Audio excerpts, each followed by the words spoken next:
హిందువుల ఇళ్ళకు ఒక శుభకార్యాలకు పోతుంటారు. ఇప్పుడు నేను మొన్న ఒక రోడ్డు మీద కారు పార్క్ చేస్తే ఒక పేద విధవరాలు వచ్చారు.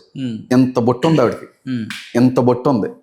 బాబు బాబు అని డోర్ కొడుతుంటే డోర్ తీసాను. నా చేతిలో ఎంత డబ్బులు అయితే ఉన్నాయో అంత డబ్బులు ఆవిడ చేతిలో ఇచ్చేయడం జరిగింది. అడిగినప్పుడు ఆవిడ చాలా సంతోషించింది. బాబు మీరు క్రైస్తవులా అన్నారు. ఆ ఇంటికి లోపల క్రాస్ అది చూసి క్రిస్టియన్స్ అమ్మా అన్నా. మీరెవరమ్మా అని అడిగాను. నేను పలానా వెంకటేశ్వర స్వామి భక్తురాలమ్మా అన్నది. చాలా సంతోషం అమ్మా అని నమస్తే చెప్పాను. ఆవిడ నమస్తే చెప్పింది, వెళ్ళిపోయారు. అందులో తప్పే ఉంది. ఆవిడ ఆకలితో ఉంది. ఆకలితో ఉన్నప్పుడు ఆవిడ ఏ మతం అనేది కాదు కదా, మనిషిగా సహాయం చేయవలసినటువంటి అవసరం ఉందని మీ మత గ్రంథాలు చెప్తే, మా మత గ్రంథాలు చెప్తే, ఏ మతం అన్నా చెప్తుంది. అంటే మతం కంటే మానవత్వం సహాయం చేయడానికి మతానికి సంబంధం. మతం కంటే మానవత్వం గొప్పదా? చాలా గొప్పది. మానవత్వం గొప్పది. మతం అనేటువంటిది ఎప్పుడు కూడా మానవుల మధ్యన విభేదాన్ని పుట్టించేదే తప్ప మతం వల్ల ఎప్పుడు కూడా మనుషులకి ప్రయోజనం లేదు. మానవత్వమే అంటాను నేనైతే. చాలా మంది పాస్టర్లను చేసినా కానీ మీ లెక్క అంటే ఉన్నట్టు మాట్లాడటం చాలా అరుదుగా చూసినాను. ఫస్ట్ టైం అంటే మతం కంటే మానవత్వం గొప్పదనే పాస్టర్లు చాలా తక్కువ ఉంటారు. మతం ఎప్పుడు కూడా మనిషిని విడగొడుతుందని చెప్తున్న ఉపేందర్. మతం కాదు. మనం ఫస్ట్ మనుషులుగా బ్రతకాలనే వాక్యం కూడా చెప్తా ఉంది. ఫస్ట్ జరిగినటువంటి బైబిల్లో జరిగిన మర్డర్ విషయంలో దేవుడు అలాగే రియాక్ట్ అయ్యాడు. మనుషులుగా కెమెరాల ముందు చెప్పడమేనా, నిజ జీవితాలు కూడా అనుసరిస్తారా? ఎందుకు పాటిస్తారా? ఎవరన్నా పాటించాలి. పాటించకపోతే వాడు పాస్టర్ అయినా ప్రవక్త అయినా ఎవరైనా వాడు. మానవత్వమే అంత గొప్పదైతే ప్రతి ఆదివారాలు చర్చికి ఎందుకు పోతారు మరి మీరు? అప్పుడప్పుడు గుళ్ళకు కూడా రారాదండి? అప్పుడప్పుడు మసీదులకు కూడా పోతే ఆడ కూడా మానవత్వానికి దానికి సంబంధం ఏముంది? అది దైవత్వానికి మానవత్వానికి సంబంధం ఏముంది? దైవత్వం దేవుని మీద అక్కడ కూడా పేదవాళ్ళు వస్తారు అంటున్నా. ఎంతసేపు పేదవాళ్ళు అనేటోళ్ళు నేను అదే గుళ్ళల్లో కూడా ఉంటారు. ఇప్పుడు గుడి బయట మెట్ల దగ్గర చాలా మంది పేదవాళ్ళు ఉంటారు అబ్బా. వాళ్ళందరూ కూడా హిందూస్ అయి ఉండొచ్చు. అలాంటి వాళ్ళు ఎదురైనప్పుడు కూడా నేను ఎన్నిసార్లు వాళ్ళకి సహాయపడ్డానో నాకు నా దేవునికి తెలుసు. సహాయం చేయడానికి మతానికి దానికి సంబంధం ఏముంది? మనిషి అయితే చాలు ఒక వ్యక్తిని సహాయం చేయడానికి. మతం ఏం అక్కర్లేదు. వాడు ఎలాంటి మతస్థుడైనా సరే సహాయం చేయడంలో తప్పేం లేదు. అదే వాక్యం కూడా చెప్తా ఉంది. ఆయన చీకటి మీద వెలుగు మీద ఏకరీతిగా వర్షం కురిపిస్తున్న దేవుడే. అందరినీ ఏకంగా ఒకరిగానే ఒకే రకంగా ప్రేమించే దేవుడు. హేమన్ గారి పని బైబిల్ ని వర్ణించడమా, మతం మార్చడమా? బైబిల్ ప్రకటించడమే. మతం మార్చడం నా పని కాదు. ఓకే, అది మీ అసలు కాదు.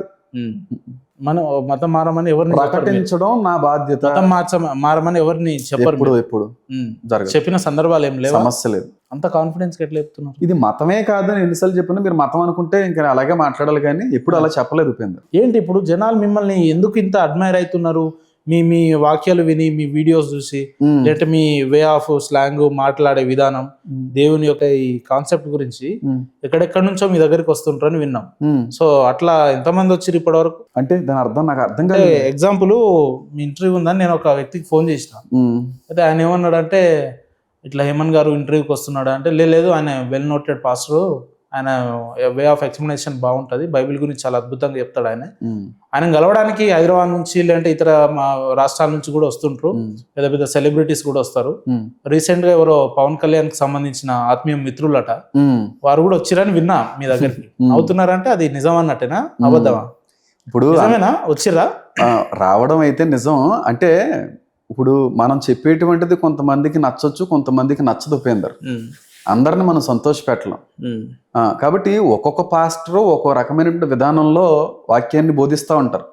కొంతమంది వాక్యాలు బాగా కొంతమంది ఆకర్షితులు అవుతూ ఉంటారు, నచ్చుతూ ఉంటది. వాళ్ళు ప్రీచ్ చేసే విధానం, వాళ్ళ స్లాంగ్, వాళ్ళు ఎక్స్ప్రెస్ చేసే వర్డ్స్ నచ్చుతూ ఉంటాయి. కొంతమందికి బాగా నచ్చుతుంది. మీరు ప్రశ్న దాటి వేస్తున్నారు.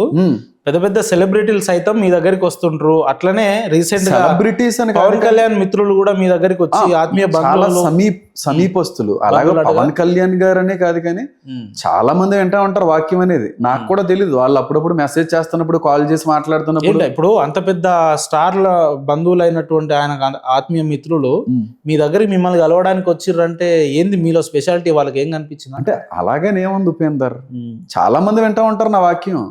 చాలా మంది కేవలం క్రైస్తవులు మాత్రమే వింటారని మీరు అనుకుంటున్నారా? అవును, కాదు. నాకు వచ్చే మెసేజెస్ కానీ మీరు చూస్తే మీరు ఆశ్చర్యపడతారు. ఏందో హిందూస్ లో కూడా చాలా మంది మెసేజెస్ ఫాలో అవుతూ ఉంటారు. వాళ్ళు వ్యక్తిగత అభిప్రాయాన్ని పంచుకుంటా ఉంటారు. ఎందుకు అంటే లాస్ట్ టైం మీరు ఇంటర్వ్యూ చేశారు, ఇంటర్వ్యూ చేసినప్పుడు కింద కమెంట్స్ నేను చదివాను.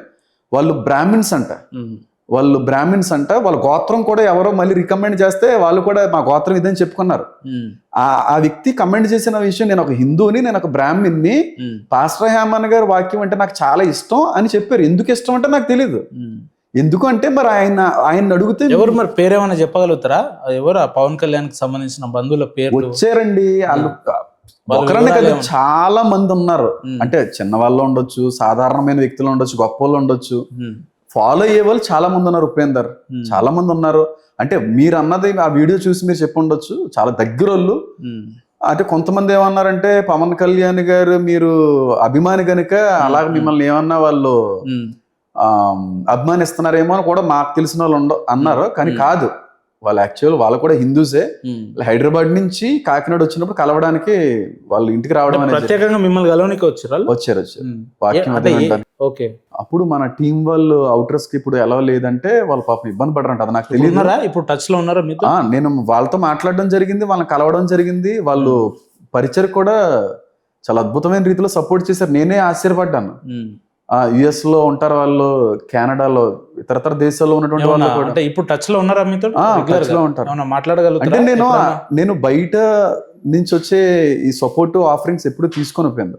బాగా రిక్వెస్ట్ చేసి ఇవి దేవుడి పేరట ఉపయోగించండి, పేదలకి మీరు ఉపయోగించండి, మీరు మంచి మంచి కార్యక్రమాలు చేస్తున్నారు కనుక మేము ప్రేరేపించబడ్డాం, మాకు మా బిడ్డలకి మంచిది అంటే వాళ్ళు సపోర్ట్. మీటింగ్స్కి వెళ్తే చార్జెస్ చేయరా మీరు? ఇస్తారు, వాళ్ళకి నచ్చింది ఇస్తా ఉంటారు. 1,00,000, 2,00,000, 5,00,000 అలాగే ఉండదు. నేను మీరు చెప్తే నమ్ముతారో లేదో, నాకు లాస్ట్ 2 months బ్యాక్ ఒక మంత్ కి 2 లక్షల రూపాయలు ఫ్యూల్ అయింది. 2 లక్షల రూపాయలు ఫ్యూల్ అయింది మంతకి. ఇప్పుడు డీజిలే 2 లక్షల రూపాయలు ఖర్చు అయిందని అంటే ఇన్కమ్ దాదాపు ఒక 10-15 లక్షలు ఉంటుంటది ఈజీగా. లేదు, అందరూ ఒకనే ఉంటుంటది. కొంతమంది భారంతో పరిచయం చేసేవాళ్ళు, పరిచయం చేసే ఆ ఫ్యూల్ అంతా మీరే పోసుకోరా? చాలా వరకు ఆ భారాన్ని మేము ఎత్తుకుంటా ఉంటాం. వాళ్ళు ఇచ్చేటువంటిది చాలా వరకు వీటిలో ఖర్చు అవుతూ ఉంటది. కొంతమంది అయ్యో చాలా దూరం నుంచి వచ్చారు, చాలా ప్రయాసపడ్డారు, అయ్యో మా మాట కాదనకుండా వచ్చారని చెప్పి నిండు హృదయంతో గుప్పులు విప్పే వాళ్ళు ఉంటారు. కొంతమంది పాపం ఆర్థికంగా వాళ్ళకి స్తోమత లేక వాళ్ళకున్న దాంట్లో ఇచ్చే వాళ్ళు కూడా ఉంటారు. కానీ ఎప్పుడు కూడా ఎవరిని కూడా మేము కమాండ్ చేసి కానీ ఇంతే అని చెప్పి ఎప్పుడు అడగడం అనేది జరగలేదు. చాలా సార్లు నేనే ఖర్చు పెట్టుకుని వెళ్ళి వచ్చిన ఆ సమయాలు కూడా లేకపోలేదు. అలాగా సపోర్ట్ చేస్తూ ఉంటారు వీళ్ళు. అలా సపోర్ట్ చేశారు.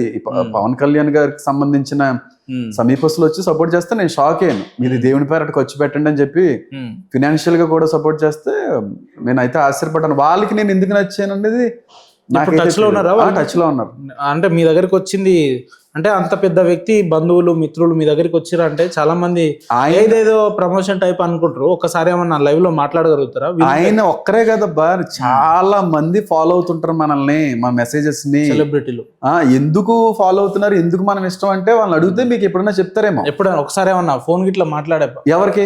పవన్ కళ్యాణ్ కి సంబంధించిన బంధువులు, మిత్రులు అని చెప్పి క్లోజ్ రిలేటివ్స్ క్యాజువల్ గా మీరు మాట్లాడండి. ఏమని మాట్లాడాలి, ఏమని చేయాలి? నేను ఒక ఇంటర్వ్యూలో ఉన్నా అండి, ఇట్లా క్యాజువల్ గా మాట్లాడమన్నారు, సో ఎట్లున్నారు, ఏం సంగతి, అంత బాగేనా అని మాట్లాడుతుంది. నేను చేసి మీకు ఇవ్వాలా? మీరు వాళ్ళు కుదురుతుంది ఈ టైంలో, వాళ్ళు ఏం చేస్తున్నారు తీసుకుందాం. ఎందుకంటే మనం మీరు అడుగుతారా ఎందుకు ఈయన ఎందుకు అడ్మైర్ చేసిందని అడుగుతాం. ఈయన ఎందుకు నచ్చారు అని నేను అడుగుతారా? ఎందుకంత ఆశ్చర్యం? మీరు మాట్లాడండి సార్, మీ వే ఆఫ్ స్టైల్లో మీరు మాట్లాడండి. వాళ్ళు చేయాలా? పవన్ కళ్యాణ్ దగ్గర బంధువు అంటే ఎవరు ఉంటారు? వాళ్ళని చాలా మంది ఉన్నారు ఉపేందర్, పెద్ద పెద్ద వాళ్ళు చాలా మంది ఉన్నారు వాళ్ళు ఫాలో అయ్యే వాళ్ళు. ఈ రామ్ గోపాల్ వర్మ వీళ్ళంతా వాళ్ళకి తెలియదు నాకు ఏమో. వాళ్ళు ఎప్పుడన్నా వాళ్ళు కూడా పెద్దోళ్ళే కదా, వాళ్ళు ఎప్పుడైనా ఎదురైతే మనకు తెలుస్తుంది, మనం తెలుసా లేదా, మనం ఫాలో అవుతారా లేదనేది. మనం ఎప్పుడు వాళ్ళని ఎదురుకాలేదు కదా. హలో, బిజీగా ఉన్నారు అంటే ఇండియాలోనే ఉంటారా వాళ్ళు, అవుట్ ఆఫ్ కంట్రీనా? ఎట్లా? హైదరాబాద్, యుఎస్ లో. ఆ రోజుల్లో మరి నాన్నగారు అదేనా?